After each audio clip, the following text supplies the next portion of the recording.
नमस्कार, आपका स्वागत है तेजूज स्टोरी बुक कॉर्नर में। आज हम आको बाको की दूसरी कहानी पेन फ्रेंड पढ़ने जा रहे हैं। अगर आपने पहली वीडियो नहीं भी देखी है तो भी आप ये वीडियो देख सकती हैं। तो चलिए शुरू करते हैं। तरु घबराई हुई थी, इसलिए नहीं कि फ्लाइट में टर्बुलेंस था, बल्कि इसलिए क्योंकि वो पहली बार मुंबई पहुंच रही थी। उसको उम्मीद नहीं थी कि ये ट्रिप कभी वो बना भी पाएगी। मुंबई के प्लान जब भी उसने बनाए थे किसी न किसी वजह से कैंसिल होते रहे। जिस भी शहर जाने के प्लान बार बार कैंसिल होते हैं, वहां पहुंचना ही अपने आप में कहानी पूरी कर देता है। तरु पार्थ से अपनी 7 साल की बातचीत में पहली बार मिलने जा रही थी। तरु के बारे में जितना पार्थ को पता था उतना किसी को भी नहीं। जब भी वो पार्थ को कैसे हो का मैसेज करती, वो समझ जाता कि उस दिन तरु जरूर बहुत ज्यादा परेशान है। उनके रिश्ते की अच्छी बात यही थी कि वो कभी एक दूसरे को अपनी परेशानी नहीं बताते थे, बस ये बता देते थे कि वो उस दिन परेशान है। दूसरा भी अपनी पूरी बातचीत में यही कोशिश करता कि उस परेशानी वाली बात की बात ना करके उस बात को दुनिया में कहीं और ले जाए। कुछ देर में दोनों एक दूसरे की परेशानी भूल जाते थे। ना वो एक दूसरे को बर्थडे विश करते हैं, ना ही एनिवर्सरी विश करते हैं। कई बार तो बात किए हुए महीने बीत जाते हैं, उनको एक दूसरे का ख्याल भी नहीं आता। पार्थ ने कहा था वो लेने आएगा। तरु से अब बिल्कुल भी इंतजार नहीं हो रहा था। लैंड करते ही उसने पार्थ को कॉल किया।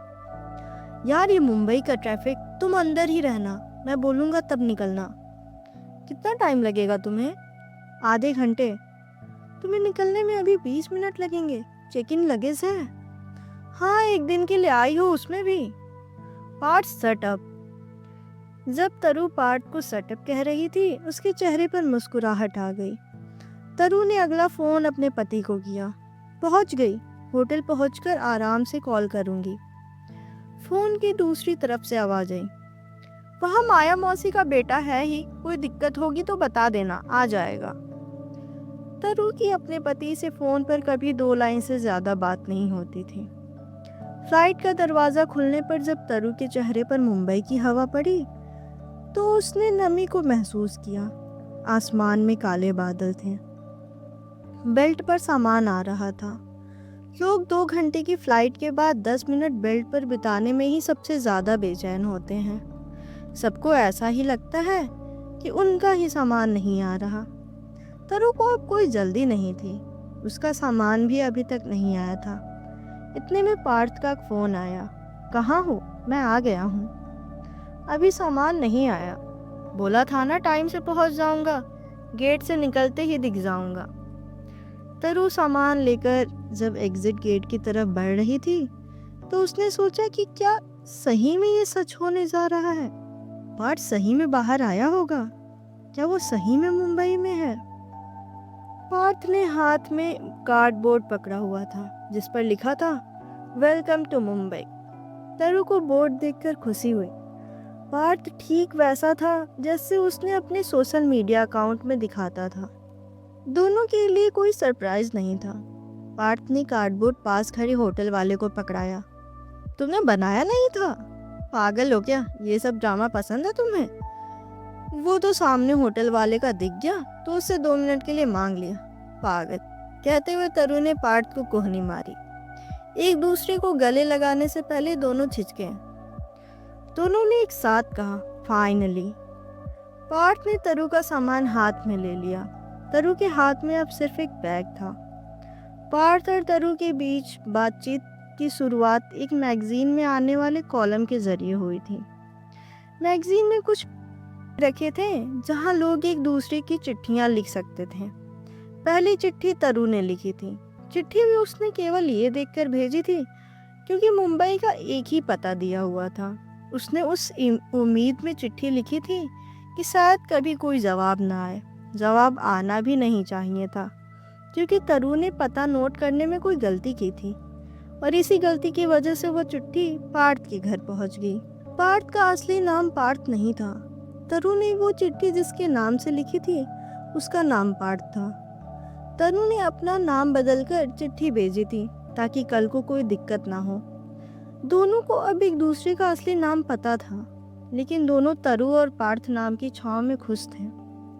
जिंदगी बिस्तर की सिलवट जैसी हर सुबह उलझी हुई मिलती है, इसलिए उलझी हुई सिलवट को वापस ठीक करने की कवायद में लोग जिंदगी के चार सिरे खींचकर रोज उसको संवारते रहते हैं। जिंदगी का काम है उलझना, आदमी का काम है सुलझाना, और उस सुबह का इंतजार करते रहना जिस दिन सिलवट नहीं मिलेगी। चिट्ठियों का सिलसिला फोन में बदला, दोनों की जिंदगी में तमाम परिवर्तन आए, लेकिन एक गलत पते पर पड़ी चिट्ठी से जुड़ा हुआ रिश्ता बना रहा। तो मुंबई घुमाओ अब, इतना बोलते थे। तरु की इस बात से पार्थ का ध्यान टूटा। वो तरु के ख्याल में था। दूसरे का ख्याल कई बार उस आदमी से ज्यादा नशा देता है। पहले होटल में चेक इन करते हैं, सी फेसिंग कमरा बुक किया है। पार्थ 10 साल से मुंबई में था। वो कभी ऐसे कमरे में नहीं रुका था जहाँ से समंदर दिखता हो।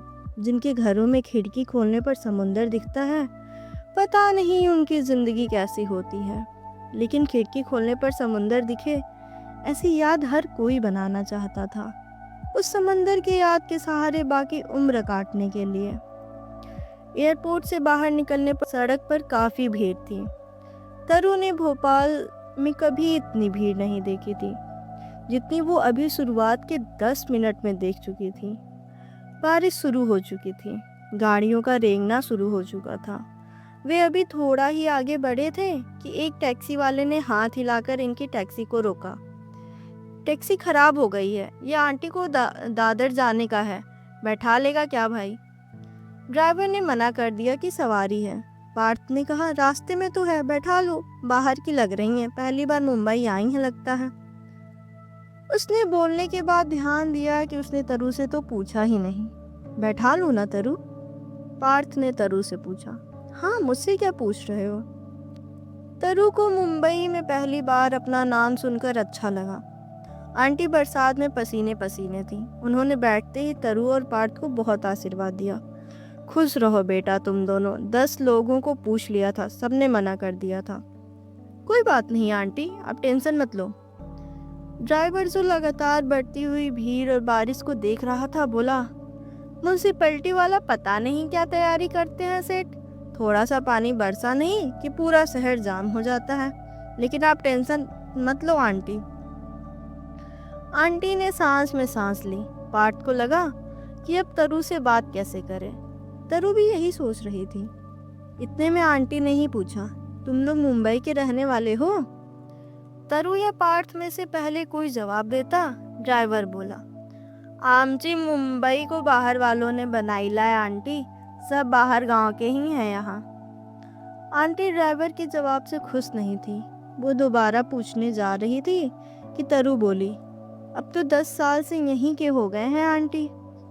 तरु ने कहने के बाद पार्थ को कुहनी मारी। पार्थ बोला, ये 10 साल से हैं आंटी, मैं आज ही भोपाल से आया हूँ, पहले रहा हूँ, इसलिए रास्ते पता है यहाँ के।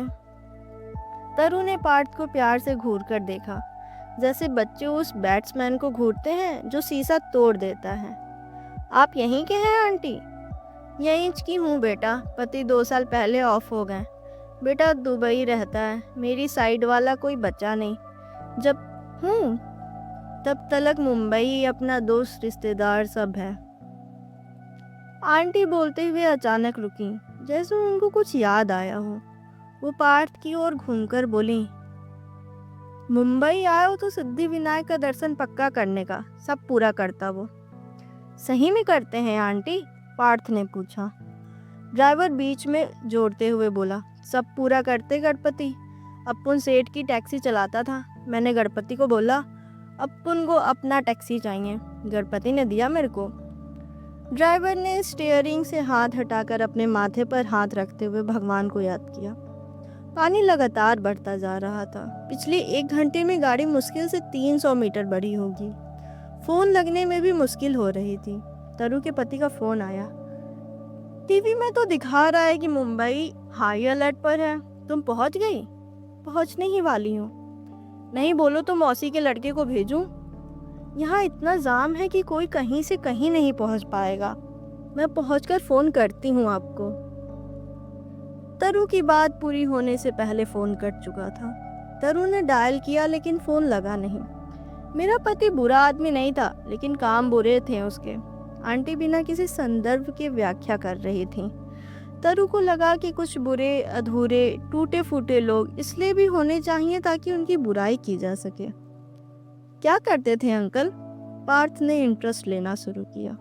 हॉस्पिटल के डॉक्टर के साथ मिलकर अंदर की दवा बाहर बेचता था वो। बहुत पैसा बनाया, इसलिए कैंसर हुआ उसको।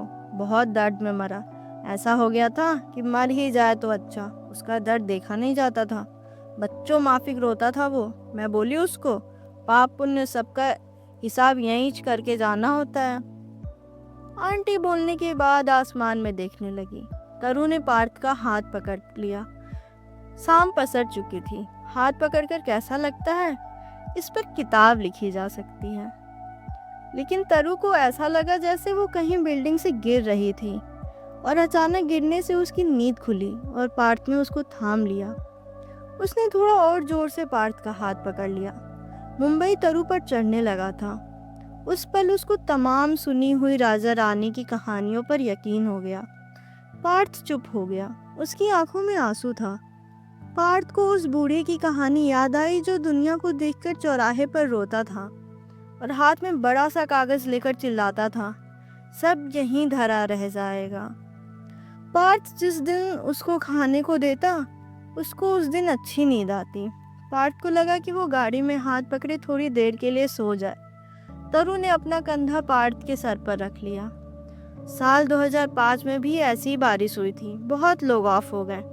आंटी ने अपनी बोतल से पानी पीते हुए कहा, यहाँ मरे हुए को ऑफ क्यों हो गए क्यों बोलते हैं आंटी? आदमी है, पंखे का स्विच थोड़े ही है कि ऑन ऑफ होगा। पार्थ ने ऊँगते हुए कहा, मेरे को क्या पता, सब ऐसे ही बोलते हैं। इधर तो नया है ना, इधर भोपाल में कोई मरता है तो क्या बोलते हैं उधर? पार्थ को आंटी से ऐसे सवाल की उम्मीद नहीं थी। तरु को आंटी के सवाल से हंसी आ गई। उसने आंखों से इशारा किया, अब दो जवाब। वहां तो मर गए को मर गए ही बोलते हैं आंटी। पार्थ ने सोच समझकर जवाब दिया। ऑफ हो गए सुनने में बड़ा लगता है, ऐसा लगता है मरने वाले को कुछ इज्जत मिला। ड्राइवर ने इस उम्मीद में ये बात बोली कि शायद सब लोग हंसेंगे, पर कोई नहीं हंसा। पार्थ जब भी तरु से मिलने के लिए पूछता तो वो बोलती कि जब एक पूरे दिन बरसात नहीं रुकेगी उसके अगले दिन कहीं चलेंगे। वो मजाक में कहता कि एक बार मिलने आ जाओगी तो लौट के नहीं जा पाओगी। तरु जब उदास होती तो पार्थ को कोई लंबी कहानी सुनाने को बोलती, कोई ऐसी कहानी जिसमें सब अच्छा अच्छा हो। पार्थ उसको समझाता भी कि ऐसी कोई कहानी होती ही नहीं जिसमें सब अच्छा हो। इस पर वो कहती, क्यों, हमारी कहानी में बुरा हुआ है कुछ कभी? चलो सुनाओ। पार्थ किसी पढ़ी हुई कहानी या देखी हुई फिल्म का किस्सा उसके हिसाब से तोड़ मरोड़ कर उसको सुनाता। जहाँ वो किस्सा थोड़ा सा उदास होने लगता तो तरु तुरंत कहती कि मज़ा डालो इसमें। वो कहानियाँ बदलवाती और पार्थ बदलता। टैक्सी में रेडियो नहीं चलता? आंटी ने पूछा। ड्राइवर ने रेडियो को एक दो बार ठोका। हल्की सी आवाज़ आनी शुरू हुई। मुंबई में हर जगह पानी भर चुका है, जो लोग जहाँ हैं वहीं रहें। मौसम विभाग ने आशंका जताई है कि मुंबई में अगले 24 घंटे में पानी नहीं रुकने वाला। एक दूसरे की मदद कीजिए। बारिश का अपना फेवरेट गाना मुझे कॉल करके बताइए। आज मरेंगे लोग, आंटी ने चेहरे पर बिना कोई भाव लाए हुए कहा। ड्राइवर ने बात काटते हुए कहा, ऐसे मत बोलो आंटी। आंटी नाराज हुई। तरु को अब घबराहट हो रही थी। हम यहाँ कहीं आसपास नहीं रुक सकते? तरु ने पार्थ से धीरे से पूछा। एक बार पहुँच जाए, वहाँ से सुबह बहुत अच्छी दिखती है। स्पेशल कमरा बुक किया है। पार्थ ने तरु का हाथ पकड़ लिया। रात के 9 बज गए थे। टैक्सी वाले ने मीटर बंद कर दिया था। अपने हिसाब से देख लेना सेठ, सब पर आफत आई है। मीटर से चलूँगा तो हज़ारों का बिल आ जाएगा। तरु के मोबाइल पर न फ़ोन आ रहा था न जा रहा था। उसने पार्थ का मोबाइल लेकर अपनी एक सहेली को फ़ोन मिलाया। पर उसे भी फ़ोन नहीं लगा। रेडियो जॉकी की आवाज़ में अब घबराहट भी थी और एक झूठी राहत देने की कोशिश भी। बहुत भूख लग रही है, तरु ने कहा। कुछ नहीं मिलेगा इधर। ये कहते हुए आंटी ने अपने झोले से बिस्किट का एक पैकेट निकाला। चारों लोगों ने एक बराबर बिस्कुट खाए। मुंबई काफ़ी रोमांटिक है, पार्थ कहकर हंसा। आप टेंशन ना लो सेठ, अपुन खाने का कुछ करता है। वैसे भी गाड़ी ज़्यादा आगे बढ़ नहीं रही थी। वो गाड़ी कोने में करके एक गली में गया। जब वो लौटा तो उसके हाथ में 4 बड़ा पाव थे। कितना हुआ इसका? पार्थ ने पूछा। आप खाओ ना साहब, टेंशन नहीं है। आंटी ने पहले बड़ा पाव सूंघा, फिर खाया। आंटी को बड़ा पाव सूंघता देखकर ड्राइवर बोला, आंटी बड़ा पाव अच्छा है, मेरे एक दोस्त की लुगाई ठेला लगाती है इधर। वही दोस्त मेरे को ड्राइवरी सिखाया, एक्सीडेंट में ऑफ हो गया तो अपन कभी कभी हालचाल लेने आता इधर। ड्राइवर ने एक सांस में सब बोल दिया और एक बार में पूरा बड़ा पाव खा लिया। मेरा घर यहाँ से बस 2 किलोमीटर दूर है, तुम लोग उधर ही रुक जाना। तरु, पार्थ या ड्राइवर, किसी ने कोई जवाब नहीं दिया। आंटी ने दोबारा नहीं पूछा। मिलते हैं पार्थ। क्यों मिलना है? मुझे नहीं पता, तुम्हें नहीं मिलना तो भी मुंबई तो आऊँगी ही। क्या बोल कर आओगी? कुछ भी बोल दूँगी, यही कि मेरा इंटरव्यू है। अच्छा, आओ ना। कमरा एक बुक करूँ या 2? जो तुमको ठीक लगे, लेकिन अच्छा वाला करना जिसमें बाथ टब हो। तरु थकी हुई थी। शायद इस दिन के लिए इतने झूठ बोले थे कि जब यह दिन सामने आकर खड़ा हो गया तो सब बोले हुए झूठ की थकावट भी साथ आ गई थी। चिट्ठी के साथ लिफाफा भी कुछ खबर लेकर आता है। आंटी भी अब सो चुकी थी। ड्राइवर ने गाड़ी बंद कर दी थी।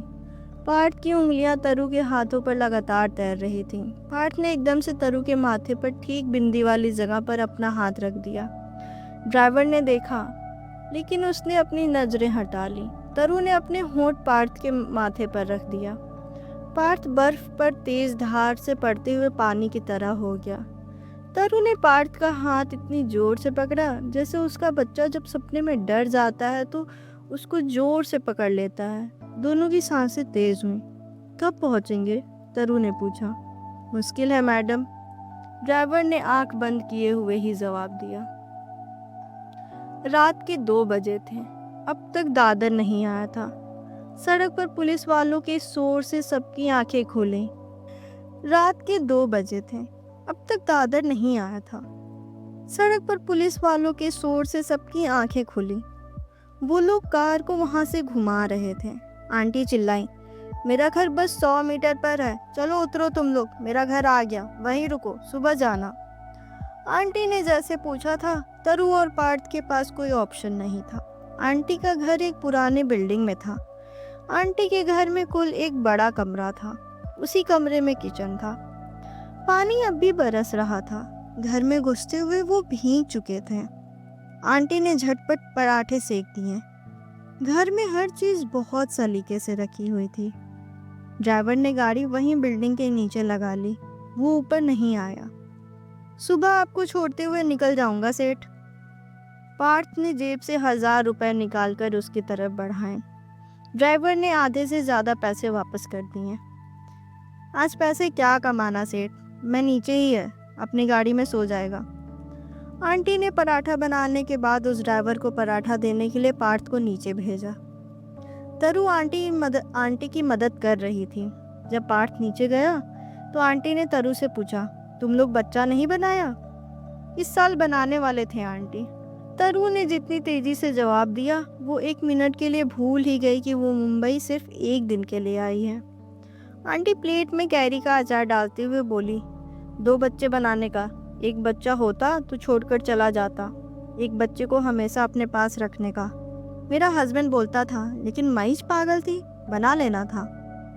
प्लेट लगाने के बाद दोनों पार्थ का इंतजार करने लगे। प्यार व्यार करता है ना तुमको? तरु को समझ नहीं आ रहा था क्या जवाब दे। पार्थ इतने में आ चुका था। आंटी कुछ न कुछ बोलती रही। खाने के बाद आंटी ने वहीं सामने बिस्तर लगा दिया और बीच में जहाँ कपड़ा टांगने के लिए रस्सी लगी थी वहीं पर एक बड़ी सी चादर बिछा दी। आंटी लेटने के 5 मिनट बाद ही खर्राटे मारने लगी। तरु ने शरारत में पार्थ के कान में कहा, आंटी ने कहा है बच्चा बना लेना। तुमने क्या कहा? आंटी बड़ी हैं, उनकी बात को मना कैसे कर सकती हूँ? दोनों एकदम धीरे धीरे हंस रहे थे। दोनों चाहकर भी एक दूसरे को जितना छूना चाह रहे थे छू नहीं पा रहे थे। इस रात के बारे में उन्होंने न जाने कितने तरीके से सोचा था। उनको मलाल नहीं था, वो साथ थे, ये बात काफ़ी थी। दोनों सोए नहीं। पार्थ को ऐसा लगा कि सुबह तक हालत सही हो गई होगी, अब होटल जाया जा सकता है। दोनों धीरे से उठकर तैयार हुए।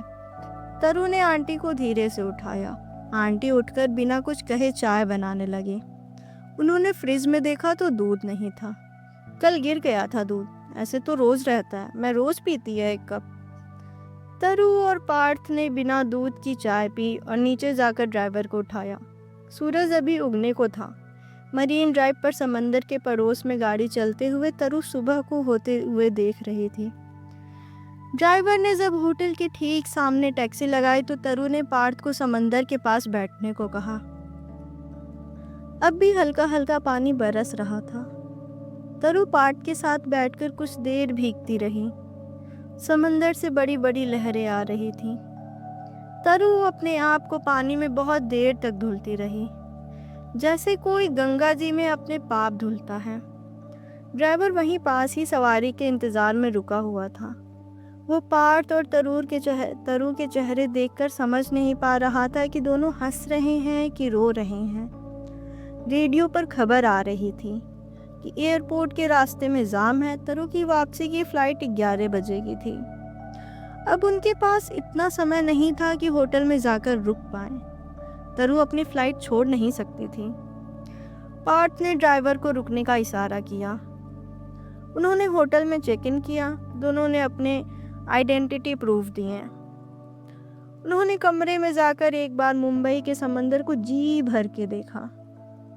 उनके पास बातें नहीं थीं। उन्होंने एक दूसरे को जोर से गले लगाया। चलो देर हो जाएगी, पार्थ ने तरु के माथे के पास होंठ रखकर कहा। तरु ने फटाफट कपड़े चेंज किए और 15 मिनट के अंदर दोनों ने चेकआउट कर दिया। उस होटल का रजिस्टर दुनिया में इकलौती जगह थी जहां पर तरु और पार्थ का नाम एक साथ लिखा था। ड्राइवर ने भागते हुए इधर उधर के शॉर्टकट लेकर तरु को फ्लाइट के समय एयरपोर्ट पहुंचा दिया। पूरे रास्ते भर दोनों की कोई बात नहीं हुई। तरु जब उदास होती है तो मैसेज करती है, कैसे हो? और पार्थ नई कहानियां ढूंढ कर रखता है जो उसको सुना सके। तरु अब बस पुरानी कहानियां सुनना चाहती है, कहानियों के वो हिस्से जिसमें उन्होंने मज़ा डाला था। वो अब दोनों ही भूल चुके हैं। उदासी है कि जाती ही नहीं। नई कहानियां बनाने की उम्र वो दोनों कब की पार कर चुके हैं। तरु मुंबई बार बार आना चाहती है, लेकिन घर गृहस्थी में कभी मौका नहीं मिलता। पार्थ हर बरसात में अपनी खोई हुई मुंबई की रात को ढूंढता है। तरु जब टीवी पर मुंबई की बरसात की खबर देखती है तो उसे उन 2 लोगों की चिंता होती है जो कहीं अटके हुए होंगे और उस बरसात के दिन पहली बार मिलने होंगे। तरु को मुंबई आज 16 साल हो गए। पार्थ को इंतजार करते हुए 16 साल 2 घंटे। भोपाल से मुंबई 2 घंटे ही दूर है, लेकिन 20 साल से भोपाल मुंबई नहीं पहुंचा। 20 साल से मुंबई भोपाल नहीं जा पाई। चिट्ठियां अब गलत पते से लौट आती हैं। उन्होंने गलत पते पर पहुंचकर सही होना बंद कर दिया है। कहानियां वो पेड़ हैं जिसमें लोग छांव ढूंढने आते हैं। पार्थ कहानियां ढूंढता है और तरु उन कहानियों में छांव। जब पार्थ वो कहानियां भूल जाता है तब तरु उन्हें याद दिलाकर 2 लोगों भर की छांव इकट्ठा करके अपने कपड़ों की अलमारी में बिछे अखबार के नीचे छुपा लेती है। ये कहानी यहीं समाप्त होती है। अगर आपको ये कहानी अच्छी लगी हो तो चैनल को सब्सक्राइब करें, वीडियो को लाइक करें और अपने दोस्तों के साथ भी शेयर करें। बहुत बहुत धन्यवाद।